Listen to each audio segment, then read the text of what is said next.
Okay, guys, this is the third part going over our complexation issues or our complexation properties. So we're going to now talk about another molecular complex, which again uses non-covalent bonding.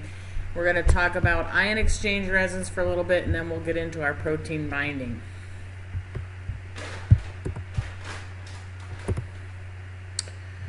So ion exchange resins, you can have electrostatic interaction, or you can have ions on the surface, where you have ions on the surface exchange for ions in solution. You can either have it a cation exchange or an anion exchange.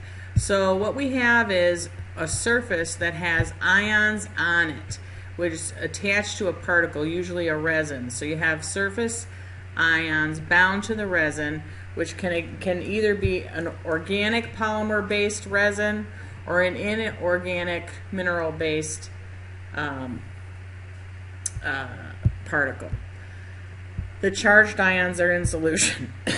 If anybody lives somewhere where there's where you have a well for your source of water, you probably use softeners to make the water less minerally. So here, and this is using this ion exchange resin to soften your water. So you put salt in your water softener, and in there we have resin beads. These ones that are more peach color are your ion exchange resins. These up here were ion exchange resins, but they no longer have anything bound to them, so they're no longer able to really work. As the hard water comes into the system, we have lots of magnesium ions and calcium ions, which is what makes your water hard, right? So what the salt does, which is sodium ions, as you can see here, is we exchange the sodium for the magnesium. So the magnesium stays in here, and what comes through here is soft water with sodium in it, and that's why the water that's softened is a bit salty.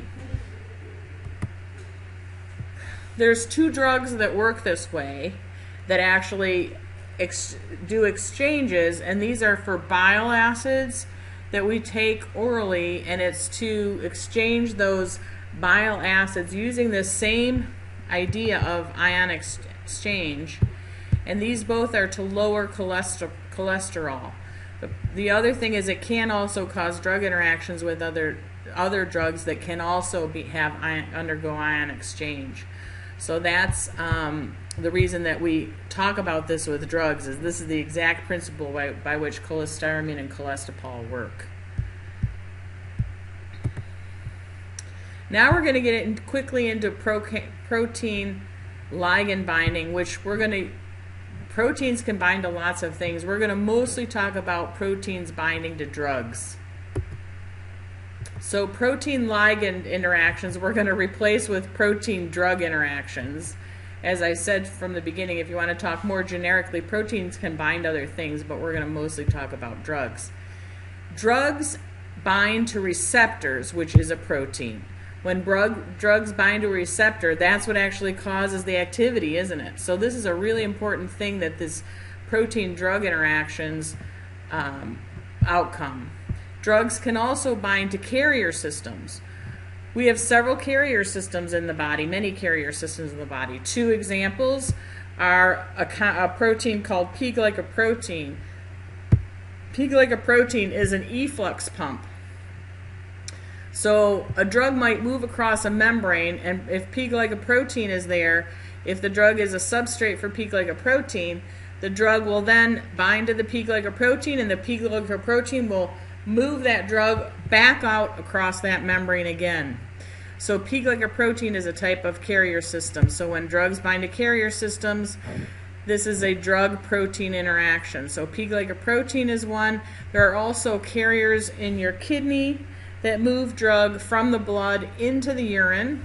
So these renal carriers are also a drug carrier system interaction, so it's important for elimination of the drug from the body. Drugs will also bind to enzymes. Enzymes will metabolize the drug. So that is a drug-protein interaction as well. Drugs will also bind to proteins in the plasma and tissues. When a drug binds to a protein found in the plasma or tissues, first of all, it's inactive. If it's bound to a protein, it can't interact now with our receptor. It also can't interact with our carrier, and it can't interact with our enzyme. But most importantly, it can't interact with our receptor. Therefore, when a drug is bound to protein, it becomes inactive, so it affects the activity of the drug. Also, when a drug binds to a protein, it's very large because the protein is very large. You'll see the molecular weights of our proteins in a minute, but they're in the tens of thousands for their molecular weight, whereas drugs are usually around 300. So the drug's size becomes much larger. Obviously, the drug doesn't get bigger, but when it complexes with this large molecule, it becomes very large and can't move through membranes like it usually does. So these are all very important protein-drug interactions, binding to receptors, carrier systems, enzymes, and proteins.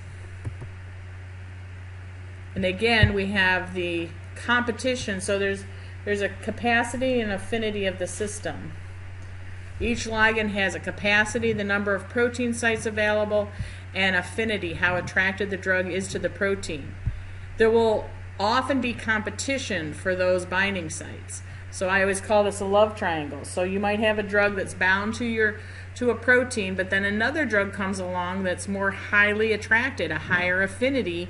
It will be preferred, and then so the protein will switch out one drug for the other, and you'll see a change in that binding.